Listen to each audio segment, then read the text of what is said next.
Free trade is simply a policy of treating foreign goods and services no differently than domestic goods and services are treated.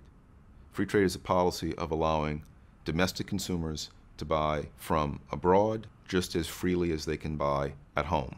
Protectionism is a policy of discriminating against foreign goods and services. It's a policy of saying to domestic consumers, if you want to buy foreign-made goods and services, you have to jump through some extra large hurdles to buy those goods and services. By far, the chief tool of protectionism is a tariff, and a tariff is a tax on imports. It's a special levy that consumers in the home economy are forced to pay if they want to buy goods made abroad. In practice, the tariffs are imposed on the importers of the good, and so that higher tax is reflected in a higher price of the good. So when consumers buy the good, they don't necessarily see the tariff, they just see the price that reflects the tariff that the importer of the good is forced by the government to pay for the privilege of importing that good.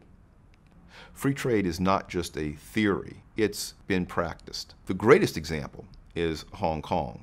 Hong Kong has virtually no natural resources. I think feldspar is the chief natural resource of Hong Kong. Yet Hong Kong is one of the world's most wealthy places. And the reason Hong Kong is wealthy is because for years Hong Kong has had a policy of pretty much unilateral free trade. It has a deep water port, and it allows its citizens to buy, on whatever terms those citizens want to buy, goods and services from wherever else in the world they want to buy those goods and services. As a result, Hong Kong is very, very rich. The United States is another example of the success of free trade. One of the intended consequences of the 1787 Constitution was to turn the United States into a free trade zone. The founders didn't use the term free trade zone because it wasn't invented back then, but that's what they had in mind.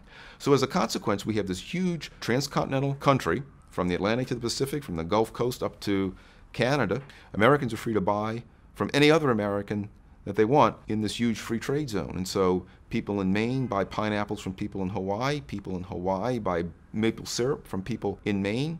One of the reasons for the United States' enormous economic growth over the past 2 centuries and high standard of living is that we have total free trade within America. There are no tariffs and no trade restrictions.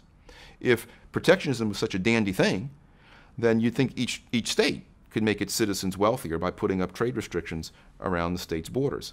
They don't do that, fortunately, because the Commerce Clause of the Constitution prohibits such trade restrictions.